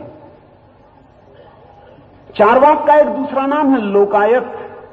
लोकायत का मतलब है लोक को मान्य, जो सबको मान्य है। बड़ी अजीब बात है, जो सबको मान्य है ऐसा विचार लोकायत, जो सबको प्रीतिकर है, मधुर है, ऐसा विचार चार्वाक। नहीं, कोई मंदिर नहीं, कोई संप्रदाय नहीं बना क्योंकि सभी उसके साथ हैं। क्या चार्वाक कहता क्या है? वो कहता यह है कि सब सुख ऐन्द्रिक है, इंद्रिय के अतिरिक्त कोई सुख नहीं है। सुख यानी ऐन्द्रिक होना। सुख चाहिए तो इंद्रिय से ही मिलेगा। हां, वो कहता है ये बात सच है कि दुख भी इंद्रिय से मिलते हैं, ये बिल्कुल ठीक ही है। जहां से सुख मिलेगा वहीं से दुख भी मिलेगा। लेकिन वो कहता है कोई भी पागल भूसे के कारण गेहूं को नहीं फेंक देता, कोई भी पागल कांटों के कारण फूल को नहीं छोड़ देता। तो दुख के कारण सुख को छोड़ने की कोई भी जरूरत नहीं। बुद्धिमान दुख को कम करता और सुख को बढ़ाता चला जाता। लेकिन सब सुख ऐन्द्रिक हैं। क्या इस बात में आपको कभी भी शक हुआ है कि सब सुख ऐन्द्रिक है? अगर शक नहीं हुआ तो कृष्ण को समझना बहुत मुश्किल हो जाएगा। हम सबका भी भरोसा यही है कि सब सुख ऐन्द्रिक है। हमने कोई सुख जाना भी नहीं जो इंद्रिय के बाहर जाना हो। स्वाद जाना है, संगीत जाना है, दृश्य देखे हैं, गंध सूंघी है, सौंदर्य देखा है, जो भी वो सब इंद्रियों से देखा है, वो सब ऐन्द्रिक है। इंद्रिय के अतिरिक्त हमने और कुछ जाना नहीं है। हम इंद्रियों के अनुभव, इसलिए तो हमें आत्मा का कोई पता नहीं चलता, क्योंकि इंद्रिय का अनुभव ही जिसकी सारी संपदा है, वो शरीर के ऊपर किसी भी तत्व को नहीं जान सकता है। ये तो हमारी स्थिति है, ये हम देहाभिमानी भोगी की स्थिति है। फिर अगर कभी कोई देहाभिमानी भोगी देह को भोगते भोगते ऊब जाता है, हर चीज को भोगते भोगते ऊब आ जाती है, सभी चीजों से चित्त ऊब जाता है। अगर स्वर्ग में भी बिठा दिया जाए आपको तो ऊब जाएगा। ऐसा मत सोचना कि स्वर्ग में बैठे हुए लोग जमाई नहीं लेते वहां भी ऊब जाएंगे। बर्टन रसल ने तो कहीं मजाक में कहा है कि मैं स्वर्ग से बहुत डरता हूं। सबसे बड़ा डर यह है कि इटर्नल है स्वर्ग, फिर वहां से लौटना नहीं। उसने कहा इससे बहुत डर लगता है। दूसरा उसने कहा कि वहां सुख ही सुख है, सुख ही सुख है, तो फिर ऊब नहीं जाएंगे सुख से। मिठास भी उबा देती है, बीच बीच में नमकीन की जरूरत पड़ जाती। सुख भी उबा देता है, बीच बीच में दुख की भी जरूरत पड़ जाती। सब एक रास्ता मोनोटोनस हो जाती और उबा देती है। कितना ही सुंदर संगीत हो, बजता रहे बजता रहे, तो फिर सिर्फ नींद ही ला सकता है और कुछ नहीं कर सकता। तो देहाभिमानी भोगी ऊब जाता, इंद्रियों के सुखों से ऊब जाता, तो वो इंद्रियों की शत्रुता करने लगता। वो देहाभिमानी भोगी की जगह देहाभिमानी त्यागी बन जाता। फिर जिस जिस इंद्रिय से उसने सुख पाया उस इंद्रिय को सताता और कहता अब इससे विपरीत चल के सुख पा लेंगे, लेकिन मानता है इंद्रिय को ही आधार अब भी। तो कृष्ण कहते हैं ऐसा व्यक्ति ज्यादा से ज्यादा विषयों को छोड़ सकता है, लेकिन रस से मुक्त नहीं होता। अब आंख फोड़ डालेंगे तो दिखाई पड़ने वाले ऑब्जेक्ट से तो मुक्त हो ही जाएंगे। जब दिखाई ही नहीं पड़ेगा तो दिखाई पड़ने वाला विषय तो खो ही जाएगा। जब कान ही ना होंगे तो खो जाएगा। लेकिन क्या रस खो जाएगा? रस विषय से अलग बात। विषय बाहर है, रस भीतर है, इंद्रियां बीच में। इंद्रियां सेतु हैं, ब्रिजेस हैं। रस और विषय के बीच में बना हुआ सेतु रस को ले जाती हैं विषय तक, विषय को लाती हैं रस तक। इंद्रियां बीच के द्वार, मार्ग, पैसेज, इंद्री तोड़ दें तो ठीक है, विषय से रस का संबंध टूट जाएगा, लेकिन रस तो नहीं टूट जाएगा। रस भीतर निर्मित रह जाएगा, अपनी जगह तड़फता, अपनी जगह कूद, क्लीव हो जाएगा रस, पुंसत्व खो देगा, द्वार खो देगा, मार्ग खो देगा, विक्षिप्त हो जाएगा, लेकिन भीतर घूमने लगेगा।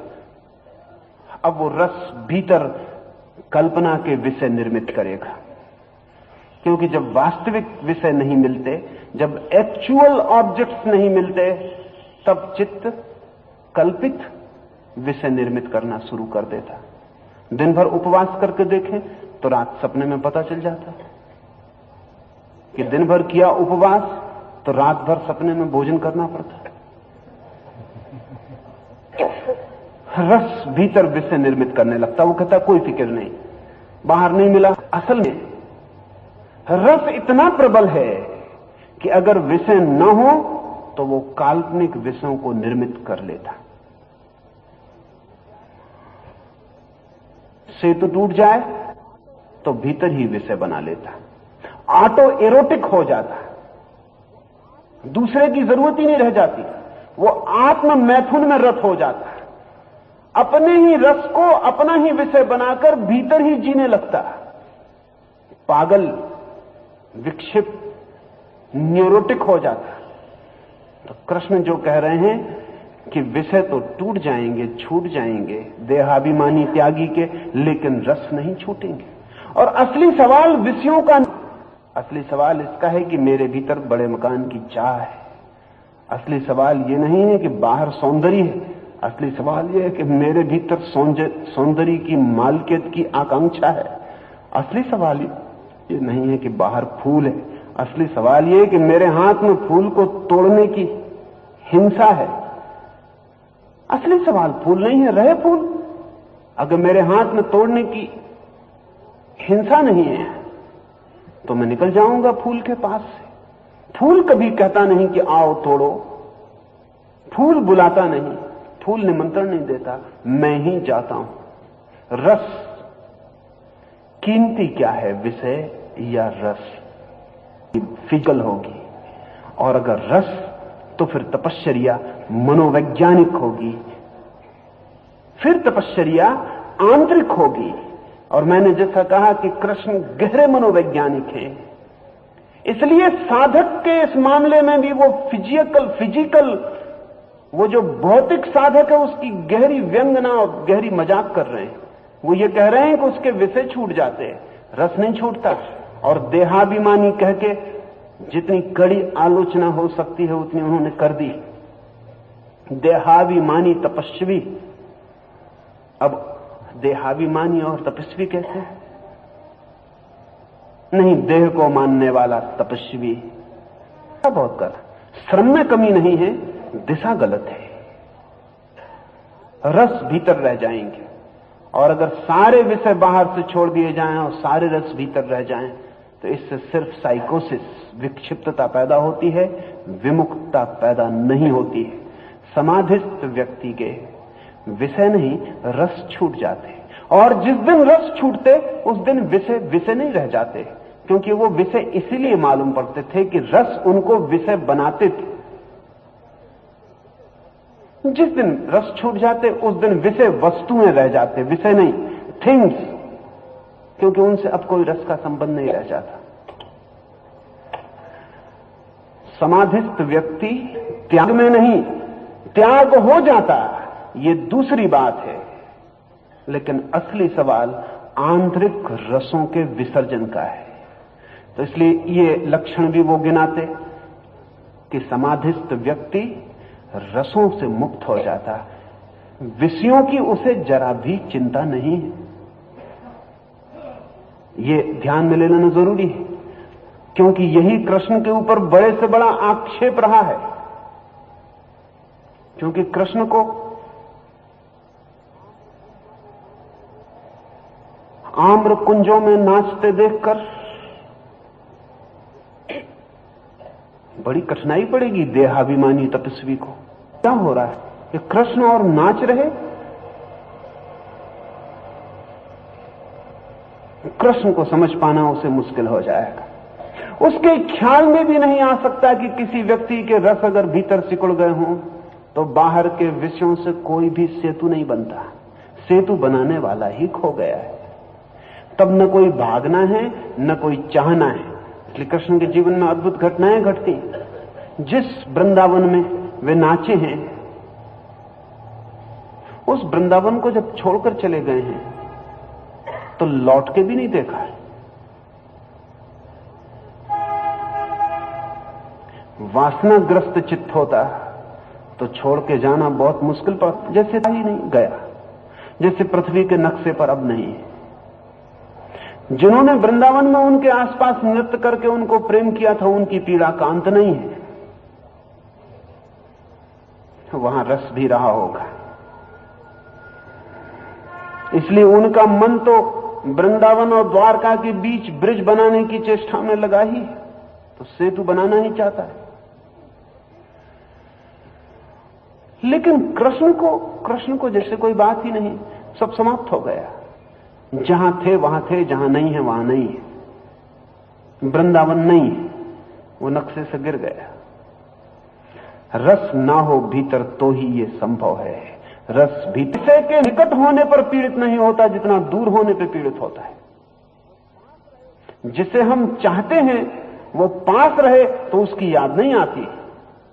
जिसे हम चाहते हैं वो दूर हो तभी उसकी याद आती है। जिसे हम चाहते हैं वो पास हो तब तो भूलना बहुत आसान है।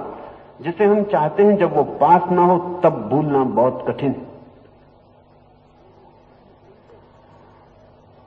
लेकिन कृष्ण उल्टे हैं। जो पास है उसे वो पूरी तरह याद रखते हैं। हम जो पास है उसे बिल्कुल भूल जाते हैं। जो दूर है उसे पूरी तरह याद रखते हैं। कृष्ण जो पास है उसे पूरी तरह याद रखते हैं। वो उनकी चेतना में पूरा का पूरा है। इतनी अटक मुझे दी, इतना ध्यान मेरे तरफ दिया, फिर मुझे इस तरह भूल गए तो बड़ी गैर वफादारी। उसे पता नहीं कि कृष्ण जहां है वहीं उनका पूरा ध्यान है। वो जहां है वहां पूरे हैं, उनकी उपस्थिति पूरी है। पत्थर को भी देखते हैं तो पूरे ध्यान से देखते हैं। पत्थर भूल में नहीं पड़ता, ये बात दूसरी। लेकिन आदमी को देख लेते हैं तो भूल में पड़ जाता है। स्त्री को देख लेते हैं तो और भी भूल में पड़ जाती है। फिर वो तड़फती है, रोती है, चिल्लाती है। उसे पता नहीं कि कृष्ण गए तो गए, वहां भीतर कोई सेतु नहीं बनता, वहां भीतर कोई रस नहीं है। इस तथ्य को न समझे जाने से कृष्ण के संबंध में भारी भूल हुई है। पुरुषस्य विपश्चितः इंद्रियाणि प्रमाथीनि हरन्ति प्रसवं मनः। हे कौन्तेय, ज्ञान में किसी प्रकार का प्रतिबंध न हो, इसी अभिलाषा से समाधि में प्रयत्न करने वाले विद्वान पुरुष के मन को भी विक्षोभकारक इंद्रियां बलात् पकड़कर विषयों में गिरा देती है। तानि सर्वाणि संयम्य युक्त आसीत मत्परः वशे ही, और कर्मेंद्रियों का संयम करके समाहित चित्त हो मेरा भक्त बनकर रहे, क्योंकि जिसके वश में इंद्रियां होती है उसी की प्रज्ञा सिद्ध होती है। एक चेतावनी कृष्ण देते हैं, वो ये कि इंद्रियां भी व्यक्ति को खींचती हैं विषयों की ओर। इस बात को थोड़ा गहरे में समझना आवश्यक है। इंद्रियां भी व्यक्ति को खींचती हैं विषयों की ओर। साधक को भी इंद्रियां गिरा देती हैं। क्या इंद्रियों के पास अपनी कोई व्यक्ति की आत्मा से अलग शक्ति है? क्या इंद्रियों के पास अपनी कोई अलग ऊर्जा है? क्या इंद्रियां इतनी बलवान हैं स्वतंत्र रूप से कि व्यक्ति की आत्मा को गिराएंगी? नहीं, इस कारण नहीं। इंद्रियों के पास कोई भी शक्ति नहीं है। इंद्रियां व्यक्ति से स्वतंत्र अस्तित्ववान भी नहीं है, लेकिन फिर भी इंद्रियां गिरा सकती हैं। गिराने का कारण बहुत दूसरा है। वो दूसरा ये है कि इंद्रियां मैकेनिकल हैबिट्स हैं, यांत्रिक, वो अपनी पुरानी आदत को दोहराए चली जाती है। इंद्रियां यंत्र हैं, उन्हें कुछ पता नहीं होता। आपने ग्रामोफोन पर रिकॉर्ड चढ़ा दिया है, रिकॉर्ड गाए चला जा रहा है, आधा गीत हो गया, अब आपका मन बिल्कुल सुनने को नहीं है, लेकिन रिकॉर्ड गाए चला जा रहा है। अब रिकॉर्ड को कोई भी पता नहीं है कि अब आपका मन सुनने का नहीं है। रिकॉर्ड को पता हो भी नहीं सकता। रिकॉर्ड तो सिर्फ यंत्र की तरह चल रहा है, लेकिन उठ के आप रिकॉर्ड को बंद कर देते हैं, क्योंकि रिकॉर्ड को कभी आपने अपमसते हैं। इसलिए इंद्रियां जब चलती चली जाती हैं तो अपना ही समझने के कारण आप भी उनके पीछे चल पड़ते हैं। आप उनको यंत्र की तरह बंद नहीं कर पाते। अब एक आदमी है, उसे सिगरेट पीने की यांत्रिक आदत पड़ गई है, या शराब पीने की। कसम खाता है नहीं पीऊंगा, निर्णय करता है नहीं पीऊंगा, लेकिन उसकी इंद्रियों को कोई पता नहीं। उनके पास बिल्ट इन प्रोसेस हो गई। 30 साल से वो पी रहा है, 40 साल से वो पी रहा है। इंद्रियों का एक नियमित ढांचा हो गया कि हर आधा घंटे में सिगरेट चाहिए, हर आधा घंटे पर यंत्र की घंटी बज जाती है, सिगरेट लाओ। 50 वर्ष का यांत्रिक जाल है इंद्रियों का, हर आधा घंटे पर सिगरेट मिलती रही है। इंद्रियों के पास व्यवस्था हो गई है, उनके पास बिल्ट इन प्रोग्राम है, उनके पास 24 घंटे की योजना है कि जब आधा घंटा हो जाए तब आपको खबर कर दें कि अब सिगरेट चाहिए। पूरा शरीर और इंद्रियों के साथ पूरा शरीर है। तो जब सिगरेट चाहिए तो शरीर के अनेक अंगों से यह खबर आएगी सिगरेट चाहिए। ओंठ कुछ पकड़ने को आतुर हो जाएंगे, फेफड़े कुछ खींचने को आतुर हो जाएंगे, खून निकोटिन लेने के लिए प्यासा हो जाएगा। इसमें पूरा शरीर संयुक्त है और पूरा शरीर इंतजार करने लगेगा कि लाओ। सब तरफ से दबाव पड़ने लगेगा कि लाओ। 40-50 साल का दबाव है, और आपने जो निर्णय लिया है सिगरेट न पीने का, वो सिर्फ चेतन मन से लिया है, और ये दबाव 40 साल का अचेतन मन के गहरे कोनों तक पहुंच गया है। इसकी बड़ी ताकत है। और मन जल्दी बदलने को राजी नहीं होता है, क्योंकि अगर मन जल्दी बदलने को राजी हो, पूरा मन, तो आदमी जिंदा नहीं रह सकता। इसलिए मन को बहुत ऑर्थोडॉक्सी दिखलानी पड़ती है। मन को पूरी कोशिश करनी पड़ती कि जो चीज 40 साल सीखी वो 1 सेकंड में छोड़ोगे तब तो जिंदा हो जाए। इसलिए मन कहता है जिसको 40 साल पकड़ा है कम से कम 40 साल छोड़ो। फिर मन के भी संकल्प के क्षण हैं और संकल्पहीनता के क्षण हैं। मन कभी एक ही स्थिति में नहीं होता, कभी वो संकल्प के शिखर पर होता है, तब ऐसा लगता है कि दुनिया की कोई ताकत नहीं रोक सकती। कभी वो विषाद के गड्ढे में होता है, तब ऐसा लगता है कोई जरा सा धक्का दे देगा तो मर जाऊंगा। तो जब वो संकल्प के शिखर पर होता है तब वो कहता ठीक छोड़ देंगे। घंटे भर बाद जब विषाद में उतर जाता वो कहता क्या छोड़ना, कैसे छोड़ सकते हैं, नहीं छूट सकती, अपने बस की बात नहीं, इस जन्म में नहीं हो सकता। ये कहता जाता है भीतर। हाथ तब तक सिगरेट को खोल लेते हैं, हाथ तब तक मुंह में लगा देते हैं। इंद्रियां खींच खींच कर गिरा देती हैं साधक को। इंद्रियां क्या गिराएंगी? साधक का ही अतीत में इंद्रियों को दिया गया बल, साधक का ही इंद्रियों को दिया गया अभ्यास, साधक की ही इंद्रियों को दी गई कंडीशनिंग, संस्कार। और संस्कार बड़ी प्रबल चीज है। हम सब संस्कार से जीते हैं, हम चेतना से नहीं जीते, हम जीते संस्कार से।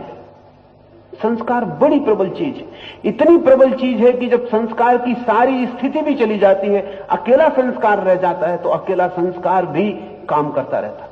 मैंने सुना है विलियम जेम्स एक बहुत बड़ा मनोवैज्ञानिक अमेरिका में हुआ, वो संस्कार पर बड़ा काम कर रहा था। असल में जो मनोविज्ञान संस्कार पर काम कर रहा है वो एक दिन होटल में बैठा हुआ एक मित्र से बात कर रहा है और उसने कहा कि इतना अजीब जाल है संस्कार का मनुष्य का कि जिसका कोई हिसाब नहीं।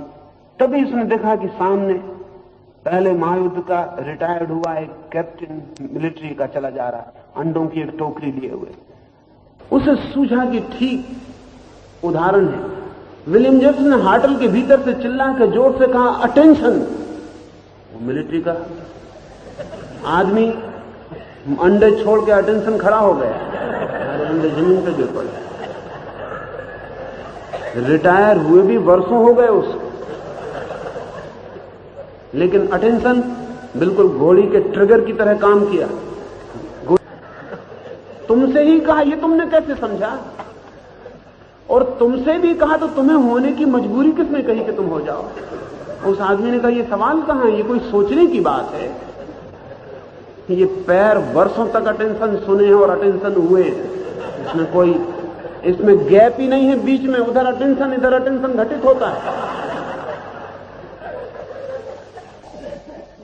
करीब करीब वो जो कृष्ण कह रहे हैं वो एक बहुत मनोवैज्ञानिक सत्य है कि आदमी की इंद्रियां उसकी कंडीशनिंग है, और एक जन्म की नहीं, अनेक जन्मों की।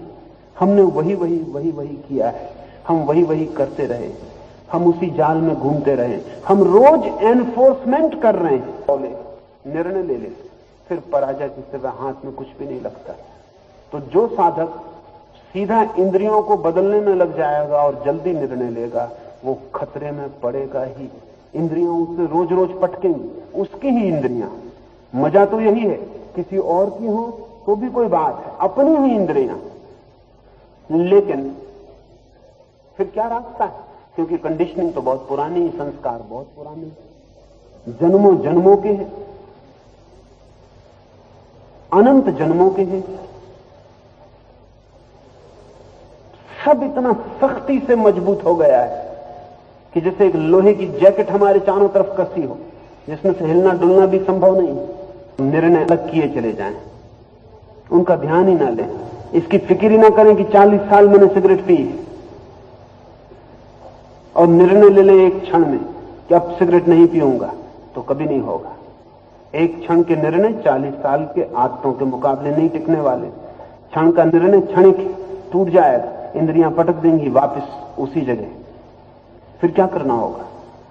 असल में जिन इंद्रियों के साथ हमने जो किया है उनको अनकंडीशन करना होता है, उनको संस्कार मुक्त करना होता है। जिनको हमने कंडीशनिंग की है, जब उनको संस्कारित किया है तो उनको गैर संस्कारित करना होता है, और गैर संस्कारित इंद्रियां सहयोगी हो जाती। कुछ इसलिए मालूम पड़ रही कि प्रार्थना में उनको बड़ा आनंद मिल रहा था, क्योंकि जिसको प्रार्थना में आनंद मिल गया उसके तो 24 घंटे आनंद से भर जाते हैं। जिसको एक बार भी प्रार्थना में आनंद मिल गया उसकी तो बात ही और है। लेकिन आमतौर से तो प्रार्थना न करने से दुख मिलता, करने से आनंद नहीं मिलता। ये बड़े मजे की बात है। न करने से दुख मिलता, वो दुख हैबिचुअल है, वो वैसे ही जैसा सिगरेट का, उसमें बहुत फर्क नहीं है। रोज करते हैं, रोज आदतें कहती हैं करो, नहीं किया तो जगह खाली छूट जाती। दिन भर वो खाली जगह भीतर टक टक करती रहती कि आज प्रार्थना नहीं की, फिर काम किया, आज प्रार्थना नहीं की, अब बड़ी मुश्किल हो गई। सिगरेट भी हो तो जैसे जैसे आदत बनाई है वैसे वैसे आदत बिखरानी भी पड़ती है। इंद्रियों को निर्मित किया है, उनको अनिर्मित भी करना होता है। इस अनिर्मित करने के लिए कृष्ण एक बहुत अद्भुत सुझाव देते हैं। वो इस सूत्र में कहते हैं कि जो ज्ञानी पुरुष है वो सारा बोझ अपने ही ऊपर नहीं ले लेता। असल में ज्ञानी पुरुष ठीक से समझें तो बोझ अपने ऊपर लेता ही नहीं। वो बोझ बहुत कुछ तो परमात्मा पे छोड़ देता है। सच तो यह है कि पूरा ही बोझ परमात्मा पे छोड़ देता है। और जो पुरानी को गाली होंगी वो उत्तर दे गए हैं, अब और आगे का सिलसिला क्या जारी रखना है। जरूर मैंने उन्हें कभी गाली दी होंगी, नहीं तो वो क्यों कष्ट करते। अकारण तो कुछ भी घटित नहीं होता है। कभी मैंने गाली दी होंगी, उत्तर बाकी रह गया क्या, अब वो उत्तर दे गए हैं, अब मैं उनको फिर गाली दूं, फिर आगे का सिलसिला होता है। सौदा पट गया, लेन देन हो गया, अब मैं खुश हूं, अब आगे उनसे कुछ लेना देना ना रहा, अब मैं आगे चलता हूं। तो कृष्ण कहते हैं ऐसा व्यक्ति जो हमले होते हैं उन हमलों को अतीत कर्मों की श्रृंखला मानता और उनको साक्षी भाव से, शांत भाव से झेल लेता। तो मैं सोचता हूं मैं ही सिगरेट छोड़ूंगा, लेकिन मेरा सिगरेट पीने वाला 50 साल पुराना है और मेरा सिगरेट छोड़ने वाला मैं एक क्षण का है, तो मेरा सिगरेट छोड़ने वाला मैं हार जाएगा। लेकिन मैं कहता हूं सिगरेट पीने वाला 50 साल पुराना है, इंद्रियों की आदत मजबूत है, हमला बार बार होगा। आज का एक क्षण का मैं तो बहुत कमजोर हूं, मैं परमात्मा पे छोड़ता हूं, तू ही मुझे सिगरेट पीना छोड़ा दे। ये भी अहंकार नहीं लेता हूं कि मैं छोड़ूंगा, क्योंकि जो ये अहंकार लेगा कि मैं छोड़ूंगा तो वो अहंकार कहां जाएगा जिसने 50 साल कहा है कि मैं पीता हूं। उस अहंकार के तब साथ देना, और जब सिगरेट पीने का वापस जोर आए तब ये मत सोचना कि अब क्या करूं क्या ना करूं, तब बजाय सिगरेट के पक्ष विपक्ष में सोचने के परमात्मा के समर्पण की तरफ ध्यान देना कि अब वो सिगरेट फिर पुकार रही, अब तू संभाल। और जैसे ही परमात्मा का स्मरण और समर्पण का स्मरण, जैसे ही विराट के प्रति समर्पण का स्मरण की ऊर्जा इतनी हो जाती है, अनंत की ऊर्जा हो जाती है कि 50 साल क्या 50 जन्मों की आदत भी कमजोर हो जाती, टूट जाती। एक छोटी सी घटना उससे आपको स्मरण आ जाए। कोई 1910 में बड़ी कठिनाई थी, लेकिन सबसे बड़ी कठिनाई तब हुई जब सिगरेट चुक गई। लोग कम रोटी लेने को राजी थे लेकिन कम सिगरेट लेने को राजी नहीं थे। लोग कम पानी पीने को राजी थे लेकिन कम सिगरेट लेने को राजी नहीं थे। लेकिन कोई उपाय न था, फंसा था, नावें फंसी थी बर्फ में और 3 महीने से पहले निकलने की संभावना न थी और 3 महीने सब चलाना था। फिर नहीं माने तो भोजन तो किसी तरह चला, थोड़ा थोड़ा देकर, लेकिन सिगरेट सबसे पहले चुक गई क्योंकि कोई सिगरेट कम करने को राजी ना था। फिर एक बड़ा खतरा आया और वो खतरा यह आया कि लोगों ने नाव की रस्सियां और 3 महीने तड़पना और रस्सियां बंधी हैं पास में जिनको पिया जा सकता है। सिगरेट तो नहीं होती लेकिन फिर भी धुआं तो निकाला ही जा सकता है, तो नहीं, असंभव है। बहुत समझाना तो रात चोरी से रस्सियां कटने लगी। फिर जब वो नाव लौटी तो उसके कप्तान ने जो वक्तव्य दिया, उसने कहा कि सबसे कठिन कठिनाई जो 3 महीने में आई वो ये थी कि लोग सिगरेट की जगह रस्सियां पी गए, कपड़े जला के पी गए, किताबें जला के पी गए, जो भी मिला उसको पीते चले गए। एक आदमी अखबार में पढ़ रहा था, एक स्टुअर्ट पेरी नाम का आदमी अखबार में ये पढ़ रहा था। पढ़ के उसे ख्याल आया, वो भी चेन स्मोकर था। उसने स्ट्रिप नीचे रख दी और उसने कहा कि परमात्मा अब तू संभाल, अब ये सिगरेट आधी रखी है नीचे और अब मैं इसे उसी दिन उठाऊंगा जिस दिन मेरा तुझ पे भरोसा खो जाए। और जब मैं इसे उठाने लगूं तो मेरी तो कोई ताकत नहीं, क्योंकि मैं अपने को अच्छी तरह जानता हूं कि मैं तो एक सिगरेट से दूसरी सिगरेट जलाता हूं। मैं अपने को भली भांति जानता हूं, जैसा मैं आज तक रहा हूं मैं भली भांति जानता हूं कि ये सिगरेट नीचे नहीं रह सकती, मैं इसे उठा ही लूंगा। मैं अपनी कमजोरी से परिचित हूं। मेरे भीतर मुझे कोई सुरक्षा का उपाय नहीं, मेरे भीतर मेरे परिचय में मेरे पास साल बीत गए, सिगरेट आधी वहीं रखी है। जब भी उठाने का स्टुअर्ट पेरी का मन होता है तभी ऊपर की तरफ देखता हूं कि क्या इरादे हैं। सिगरेट वहां रह जाती, पेरी यहां रह जाते हैं। 30 साल हो गए, अभी उठा ही नहीं, और अब 30 साल काफी वक्त है। स्टुअर्ट पेरी ने कहा, अब मैं कह सकता हूं कि जो भरोसा, जो ट्रस्ट मैंने परमात्मा पे किया था वो पूरा हुआ है। तो कृष्ण अर्जुन से कह रहे हैं कि तू स्थिति प्रज्ञ छोड़ देता। उस गहरी साधना में लगा व्यक्ति संयम की उस यात्रा पर निकला व्यक्ति अपने पर ही भरोसा नहीं रख लेता, वो परम तत्व को भी समर्पित कर देता है। ऐसा संयमी व्यक्ति धीरे धीरे रसों से, इंद्रियों के दबाव से, अतीत के किए गए संस्कारों के प्रभाव से, आदतों से, यांत्रिकता से, सभी से मुक्त हो जाता और तभी स्थिति प्रज्ञ की स्थिति में आगमन शुरू होता है, तभी वो स्वयं में स्थिर हो पाता है। अब इतना ही, कल सुबह शेष।